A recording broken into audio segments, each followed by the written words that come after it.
দুইদিকে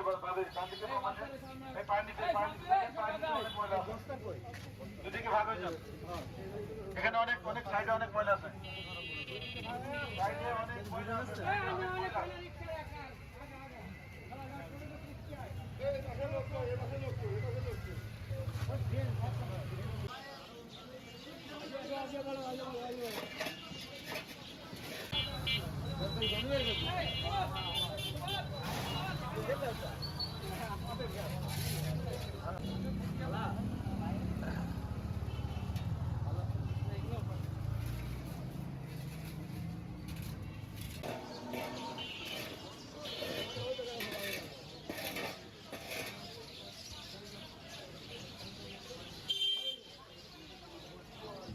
আর যার হাতে কাজ নাই আপনারা সামনের দিকে হাঁটেন, যারা কাজ করছেন করেন, যাদের হাতে কাজ নাই সামনের দিকে বাড়েন, সবাই নিচের দিকে তাকায় সামনের দিকে যান।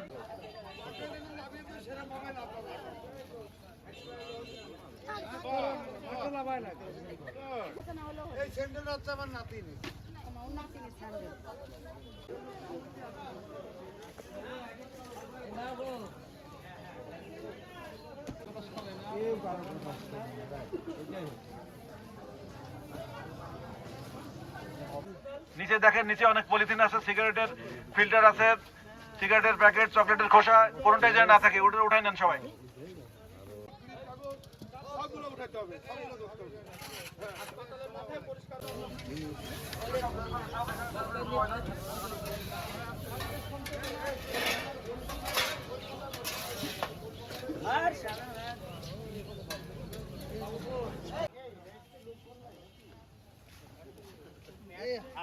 সবাই সবাই এখানে হাত পা গুড়ে দেখেন ভিতরে যদি কিছু সব ভিতরে ভিতরে ঢোকেন সবাই।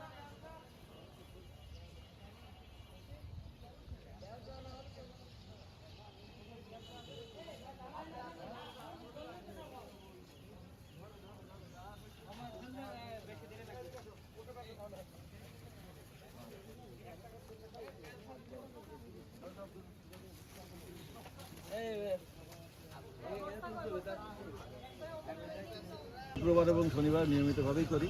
এরপরেও আমাদের যে সমস্ত ইউনিট আরও বেশি কাজ করতে চাই তাদেরকে বলেছি সপ্তাহের অন্যান্য দিনেও যাতে কাজটা তারা কন্টিনিউ করে। আমরা দেখছি সব জায়গায় মোটামুটি ভালোই কাজ চলছে। এই সংগঠনের পক্ষ থেকে আর কি কি করার ইচ্ছা আছে? আমরা তো আমাদের সংগঠনের নাম আপনারা জানেন যে ক্লিন কুষ্টিয়া গ্রিন কুষ্টিয়া। আমরা এখন ক্লিনিংয়ের কাজটা বেশি করছি, কারণ এখন শীতকালে আসলে সবুজায়নের কাজটা ওইভাবে করা যায় না, কারণ এখন বৃষ্টিপাত কম হয়। আমরা এই ক্লিনিংয়ের কাজটা এখন এই জন্যই দ্রুত গতিতে এগিয়ে নিয়ে যাচ্ছি। আজকে আপনারা দেখেছেন যে আমরা হসপিটালে কাজ করছি, হসপিটালের আশেপাশে এবং আঙিনা অনেক অপরিষ্কার ছিল। আমরা আজকে এখানে প্রথম কাজ করছি। আমাদের সাথে হসপিটাল কর্তৃপক্ষ, আরএমও সাহেব এবং অন্যান্য ডাক্তারবৃন্দ ওনারা আমাদের সাথে আছেন, আমাদের স্বেচ্ছাসেবীরা আছেন। আমরা আশা করি আজকে এখানে কাজ করার পরে আমরা একটা কমিটি করে দিয়ে যাব, যে কমিটিতে আমাদের স্বেচ্ছাসেবী এবং হসপিটাল কর্তৃপক্ষ এবং ওনাদের যারা পরিচ্ছন্নতা কর্মী আছে সবাই থাকবে, এবং ওনারা এই পরিষ্কার পরিচ্ছন্নতার ধারাবাহিকতা রক্ষা করবেন, এবং এর মাধ্যমে আমরা আশা করি এই হসপিটাল অঙ্গন পরিষ্কার পরিচ্ছন্ন থাকবে। এবং এর পাশাপাশি আমরা আমাদের এখানে যে সবুজায়নের বা green forest expert landscape designer উনিও এসেছেন ঢাকা থেকে, ওনারাও আজকে আমাদের সাথে কাজ করছেন, এবং ওনারা দেখবেন, দেখে আসলে এটা একটা পরিকল্পনা করে পরিকল্পিতভাবে আমরা এটাকে সবুজায়নের কাজ করছি।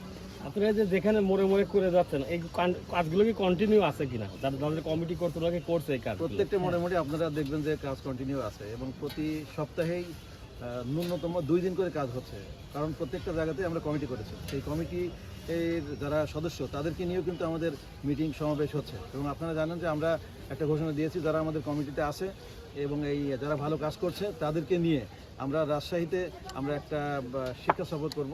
আপনারা জানেন যে বাংলাদেশের মধ্যে রাজশাহী একটা অন্যতম পরিচ্ছন্ন একটা নগরী, ইতিমধ্যেই সারা দেশে তার একটা পরিচিতি ছড়িয়ে পড়েছে। আমরা তাদেরকে নিয়ে যাব সেখানে, এবং এর মাধ্যমে একটা কম্পিটিশনের মাধ্যমে, মানে প্রত্যেকটা জায়গায় তো কাজ হচ্ছে, যারা ভালো কাজ করবে তাদের থেকে বেশি সংখ্যক আমাদের স্বেচ্ছাসেবী নিয়ে আমরা রাজশাহীতে যাব, এই ঘোষণা আমরা দিয়েছি অলরেডি। ব্যাপারটা হচ্ছে শুধু এটা না, জনসচেতনতা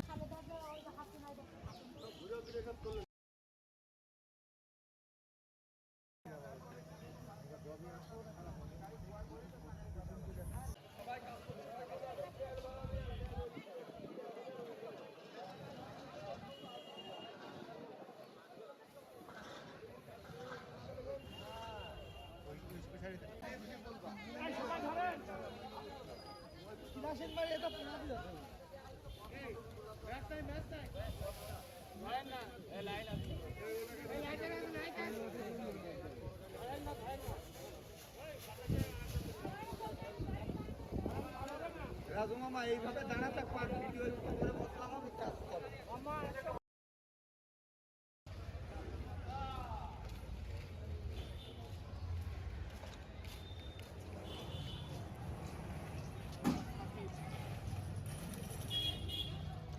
আমি ভালো মানুষ হবি আমাকে কইলি যে হাতি না ফলাবি বলে আমি হাত চলে গেছে কোথায়